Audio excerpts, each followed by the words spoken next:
आज की इस वीडियो में हम बात करेंगे समुद्र में रहने वाले कुछ सबसे बड़े जीवों की या क्रिएचर्स की। तो चलिए शुरू करते हैं। Blue whales.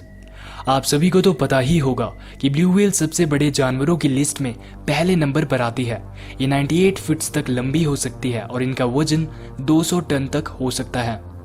ब्लू व्हेल्स को काफी हंट किया जाता था और इसीलिए अब इनकी पॉपुलेशन काफी कम है। ये एक एंडेंजर्ड स्पीशीज है।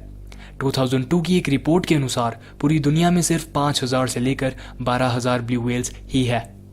Giant squid. जायंट स्क्विड के बारे में अभी हमारे पास इतनी जानकारी नहीं है क्योंकि इन्हें बहुत ही कम देखा जाता है और ये समुद्र की गहराइयों में रहती है। अभी तक की सबसे बड़ी जायंट स्क्विड 59 फीट्स लंबी थी और उसका वेट लगभग 1 टन था। Giant isopod. ये आइसोपॉड्स नॉर्मल आइसोपॉड्स से काफ़ी बड़े होते हैं क्योंकि नॉर्मल आइसोपॉड्स 5 सेंटीमीटर तक लंबे होते हैं, बल्कि ये 60 से 70 सेंटीमीटर तक लंबे हो सकते हैं और इनका वेट भी 1 से 2 किलोग्राम तक होता है। Fin whales. इन व्हेल्स को फिन बैक व्हेल्स और रेजर बैक व्हेल्स भी कहा जाता है और ये ब्लू व्हेल्स के बाद दूसरे नंबर पर सबसे बड़ी व्हेल्स है। ये लगभग 90 फीट तक बड़ी हो सकती है और इनका वेट 80 टन तक हो सकता है। Giant Pacific octopus. एक जायंट पैसिफिक ऑक्टोपस किसी नॉर्मल ऑक्टोपस से बहुत बड़ा होता है और उनसे कहीं ज़्यादा जीता है। अभी तक का सबसे बड़ा जायंट पैसिफिक ऑक्टोपस लगभग 30 फुट लंबा था, 30 फीट लंबा। जायंट ओशियानिक मैंटा रे। ये नॉर्मल रे फिश से काफ़ी ज़्यादा चौड़ी होती है और इनकी चौड़ाई 30 फुट तक हो सकती है। इनकी एवरेज लाइफ भी 20 साल तक होती है। Southern elephant seal. ये सील्स बाकी सील से ज़्यादा बड़ी होती है और 20 फुट तक लंबी होती है। इनका वेट भी 4 टन तक हो सकता है। इन्हें एलिफेंट सील्स इनके साइज की वजह से नहीं कहा जाता है, पर इसीलिए कहा जाता है क्योंकि इनके स्नाउट हाथी की सूंड की तरह होते हैं। Sperm whales. एक मैच्योर स्पर्म व्हेल 67 फीट तक बड़ी हो सकती है और ये समुद्र में 7000 फीट की गहराई तक गोता लगा सकती है सिर्फ स्क्विड्स पकड़ने के लिए। Giant oarfish.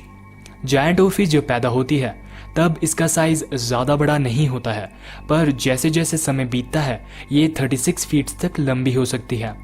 Giant tube worms.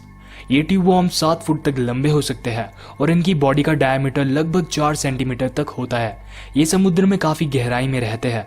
ऐसे कई ट्यूब वॉर्म्स को पैसिफिक ओशन के फ्लोर में पाया गया है। Lions main jellyfish. इन्हें हेयर जेली के नाम से भी जाना जाता है और ये अभी तक की सबसे बड़ी जेलीफिश की स्पीशीज है। अभी तक का सबसे बड़ा स्पेसिमेन मैसाचुसेट्स बे के शोर में 1870 में मिला था और उसका डायमीटर लगभग 8 फुट था और उसके टेंटिकल्स 120 फुट लंबे थे। जी हाँ, 120 फीट लंबे। Japanese spider crabs. इन क्रैब्स का लेग स्पैन बहुत ही ज़्यादा होता है। अगर एक पंजे से लेकर दूसरे पंजे तक नापे तो कम से कम इनका लेग स्पैन 12 फुट तक होता है। Portuguese man of war. लोग इसे एक जेलीफिश मानते हैं, पर दरअसल ये जेलीफिश नहीं होती।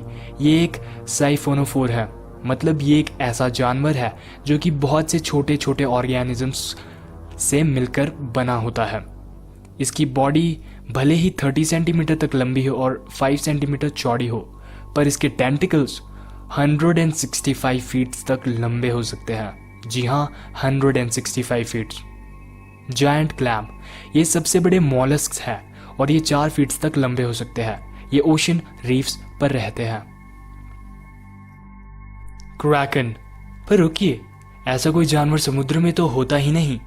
क्रैकन तो सिर्फ लेजेंड्स और स्टोरीज में ही होता है ना? पर आप खुद ही सोचिए कि आखिर ऐसा कोई जानवर समुद्र में क्यों नहीं हो सकता।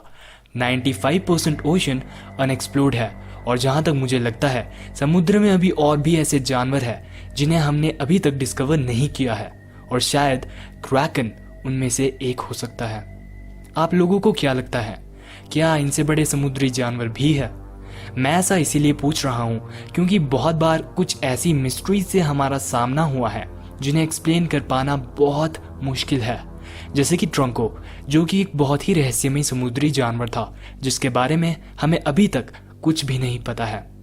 ट्रंको पर मैं पहले ही वीडियो बना चुका हूं और उस वीडियो का लिंक मैंने डिस्क्रिप्शन में दिया है।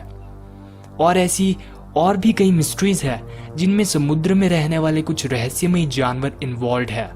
उन पर भी मैं बहुत जल्द वीडियोस बनाकर लाऊंगा। आज के लिए फिलहाल इतना ही, मिलते हैं अगली वीडियो में।